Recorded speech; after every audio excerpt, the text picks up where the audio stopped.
kabar anak-anak hari ini? Anak-anak SD Pelangi Jimbaran pasti sudah bersemangat sekali ya. Sudah ceria? Sudah siap dengan buku pelajarannya? Sudah semua? Oke. Baik, sekarang untuk memulai pelajaran hari ini di YouTube Pelangi Jimbaran, marilah kita berdoa menurut agama dan keyakinannya masing-masing. Ya, berdoa dimulai.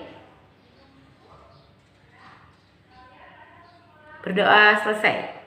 Oke, baik semuanya sudah siap bukunya, sudah ready di depan YouTube, sudah siap menyaksikan channel YouTube kami, channel YouTube Pelangi Jimbaran. Ya, baiklah. Ini dia, saksikan ya anak-anak ya.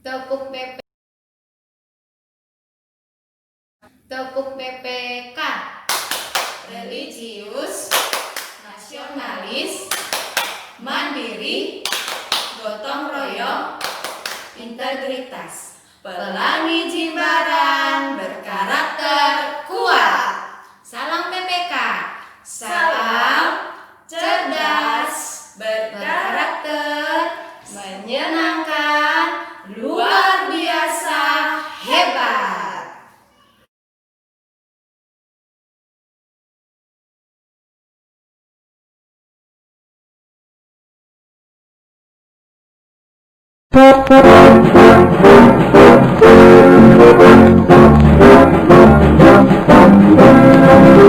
Garuda Pancasila, Abura tunggu, Patriot proklamasi, sedia berkorban untukmu. Pancasila datang negara, rakyat adil makmur sejahtera, pribadi bangsaku. Ayo maju, maju, ayo maju, maju, ayo maju, maju. Garuda Pancasila, Abura pendukungmu, Patriot proklamasi, sedia berkorban untukmu. Pancasila datang negara, rakyat adil makmur sejahtera, pribadi bangsaku. Ayo maju, maju, ayo maju, maju, ayo maju,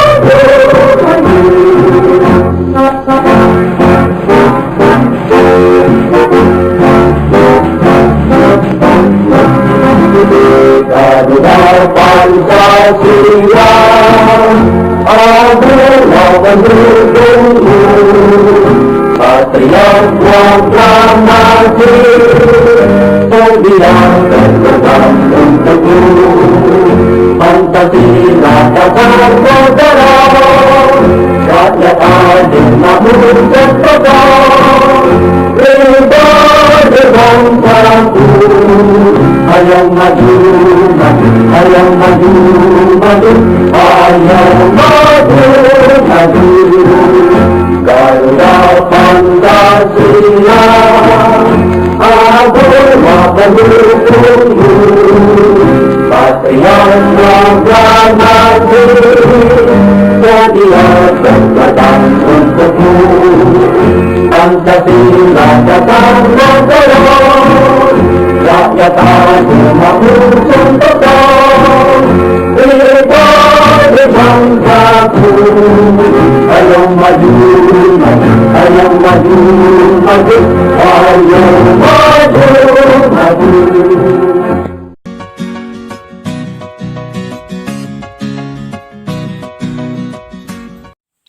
Selamat pagi anak-anak, apa kabar semuanya? Semoga dalam keadaan sehat selalu ya. Nah anak-anak tetap semangat ya mengikuti pelajaran tematik pada pagi hari ini. Kita masih di tema 2 ya, tema 2, subtema 2.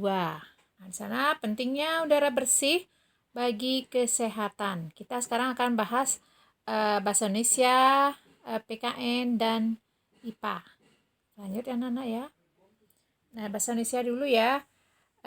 Di sini kita bahas tentang menggali informasi dengan kalimat tanya. Nah, informasi dapat ditemukan dengan menggali kalimat tanya. Nah, tanda tanya ya. Nah, kalimat tanya itu berfungsi untuk menggali sebuah bacaan. Nah, seperti sudah dijelaskan minggu lalu, bahwa kata tanya itu dibagi menjadi 6, ya, yaitu disingkat menjadi adik Simba, di mana A itu adalah apa, D di mana, K kapan, S siapa, M mengapa, dan Ba bagaimana. Itu untuk anak-anak lebih mempermudah untuk mengingatnya, ya, disingkat menjadi adik Simba. Nah, yang kedua itu adalah informasi penting dalam cerita pendek. Cerita pendek memuat unsur-unsur cerita yang sering disebut dengan pokok cerita. Lanjut. Nah, pokok cerita ini meliputi, yaitu pertama adalah tokoh. Nah, tokoh itu adalah pelaku di dalam cerita itu. Pelakunya itu siapa dalam cerita itu? Dalam cerita tentunya ada pelakunya, ya, yang disebut dengan tokoh. Nah, latar itu mengenai keterangan tempat, ya, tempatnya di mana, waktunya kapan, dan suasananya bagaimana. Nah, terus yang ketiga itu tema. Tema itu adalah gagasan pokok daripada cerita itu, ya, gagasannya itu apa dalam cerita itu disebut dengan tema. Nah, amanat itu adalah pesan atau nasihat dari pengarang, ya, pesan-pesan setelah membaca dari cerita itu, pesannya yang baik kita ikuti, kita turuti, yang tidak baik kita hindari. Itu adalah pesan dan nasihat dari pengarang, ya. Nah, pokok cerita tersebut saling berkaitan sehingga membentuk cerita yang padu, yang sesuai, ya. Untuk menentukan informasi cerita pendek dapat dengan mengajukan pertanyaan, ya, pertanyaan yang seperti tadi yang disingkat dengan adik Simba. Nah, informasi pada bacaan harus dicermati, ya, harus dimengerti, harus ditelaah dengan baik, ya, dengan seksama. Nah, tandanya informasi pada bacaan dengan menjawab, ya, menjawab kata tanya ke-6 dari 6 kata tanya itu, ya, ada beberapa nanti kata tanyanya dalam cerita tersebut. Kita lanjutkan. Nah, informasi penting pada sebuah bacaan, ya. Informasi pada bacaan dapat ditemukan dengan langkah-langkah sebagai berikut.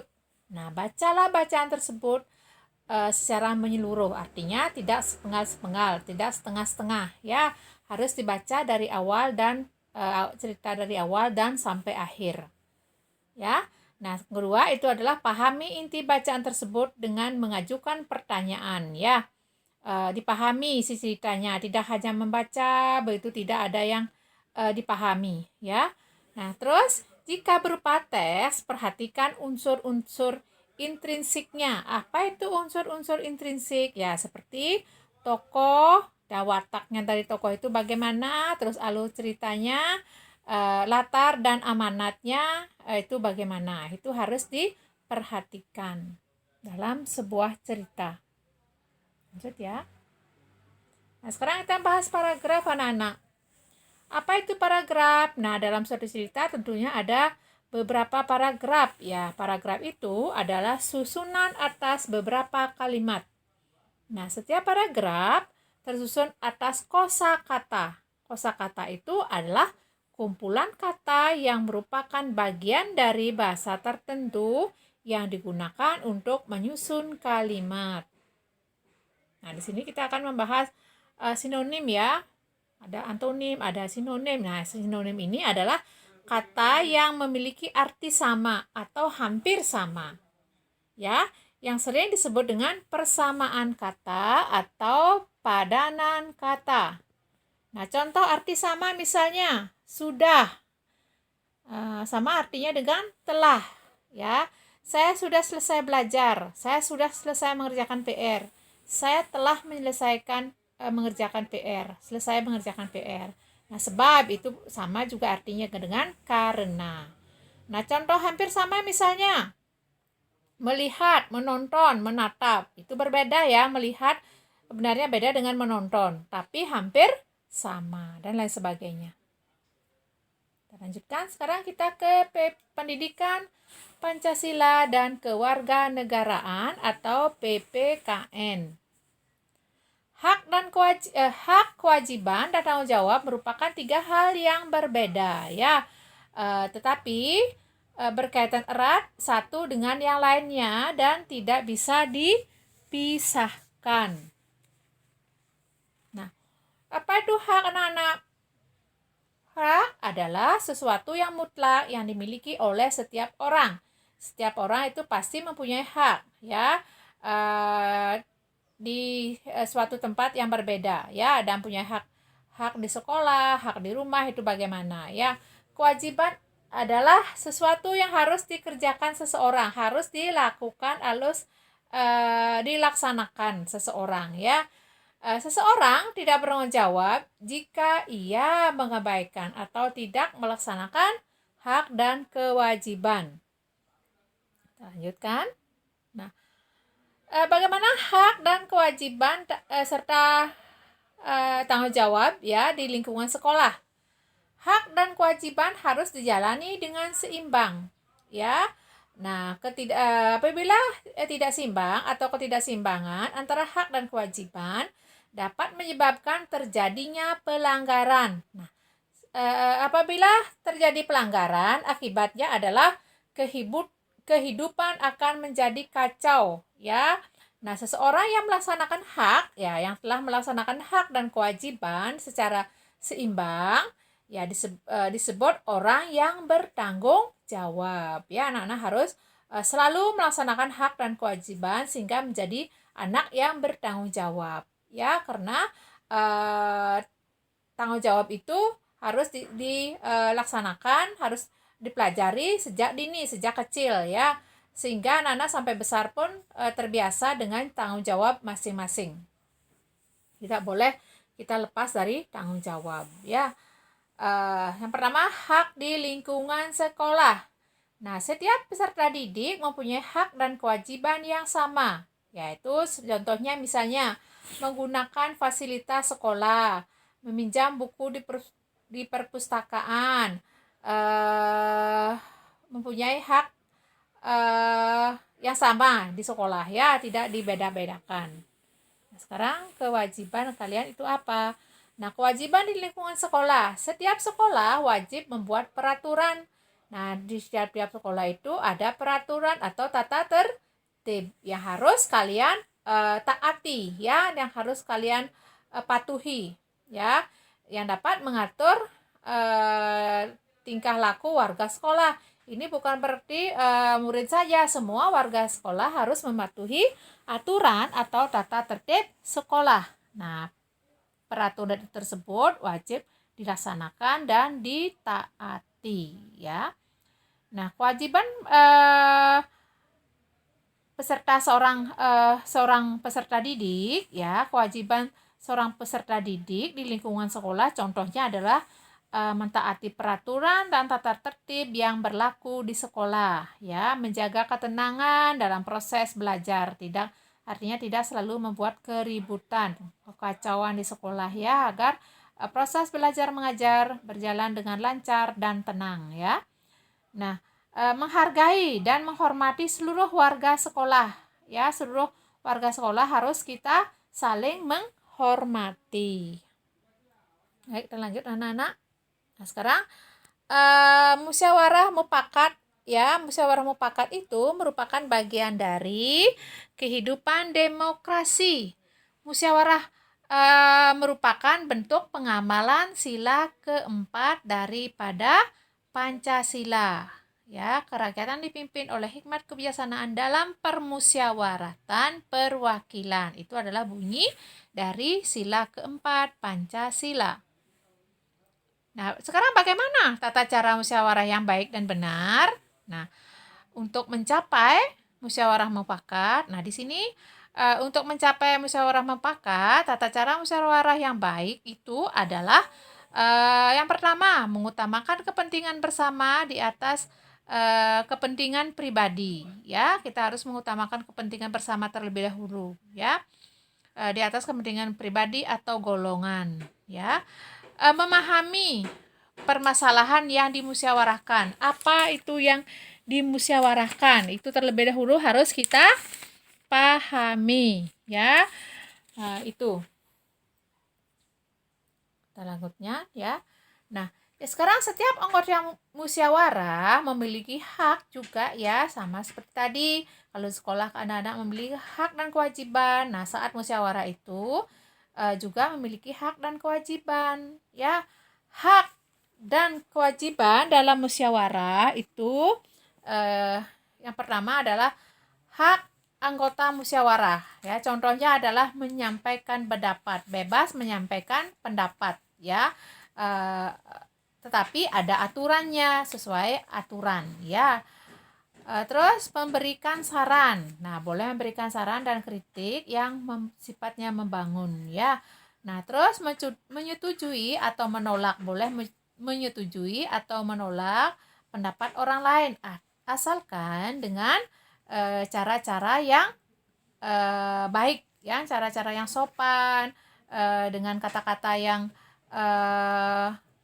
sopan santun, ya, tidak boleh dengan kekerasan atau emosi, ya. Nah, terus kewajibannya. Nah, kewajiban anggota musyawarah itu bagaimana? Nah, menghargai pendapat orang lain, ya. Setiap pendapat orang lain yang diutarakan atau disampaikan itu harus kita hargai. Tidak boleh menang sendiri, ya. Harus pendapat kita saja yang diterima.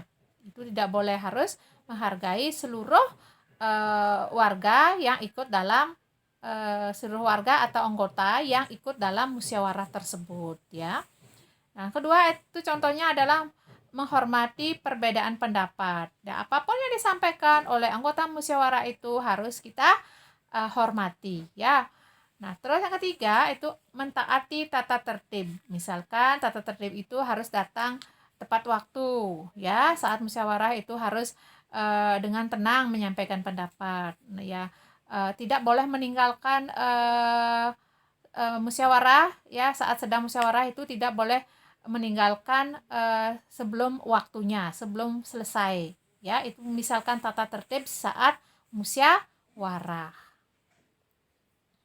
Nah, sekarang kita ke ilmu pengetahuan sosial, ya.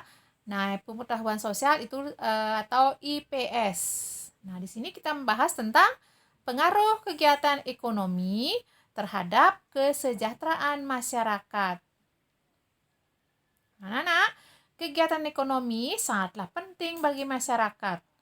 Kegiatan ekonomi dibedakan menjadi 3, yaitu kegiatan produksi, distribusi, dan konsumsi. Nah, apa itu kegiatan produksi? Ya, suatu kegiatan untuk menciptakan dan menambah nilai guna suatu barang. Nah, kegiatan distribusi itu adalah merupakan penyalur hasil produksi, apa yang diproduksi, ya. Berupa barang dan jasa dari produsen ke konsumen. Anak-anak lebih lengkapnya bisa lihat di buku kalian, ya. Misal contoh-contohnya itu selanjutnya. Nah, 3 itu adalah kegiatan konsumen. Nah, kegiatan konsumen ini adalah kegiatan menghabiskan atau mengurangi nilai guna barang dan jasa untuk memenuhi kebutuhan hidup. Nah, itu adalah beberapa kegiatan, ya, kegiatan dalam ekonomi, ya. Nah, itu aja anak-anak. Kalian lebih lengkapnya, ya, bisa anak-anak dilihat di bukunya. Nah, di sana ada usaha ekonomi perorangan atau kelompok. Di sana ada usaha perorangan itu apa, dan usaha kelompok itu misalkan seperti firma, persekutuan komanditer atau CP dan lain sebagainya.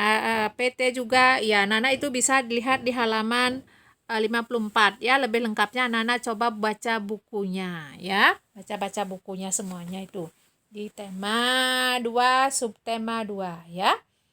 Nah, untuk pembelajaran hari ini kita cukupkan dulu, ya, sampai di sini. Kita akan bertemu pada pembelajaran berikutnya. Terima kasih anak-anak, ya, sudah mengikuti pembelajaran pada hari ini dengan baik, ya.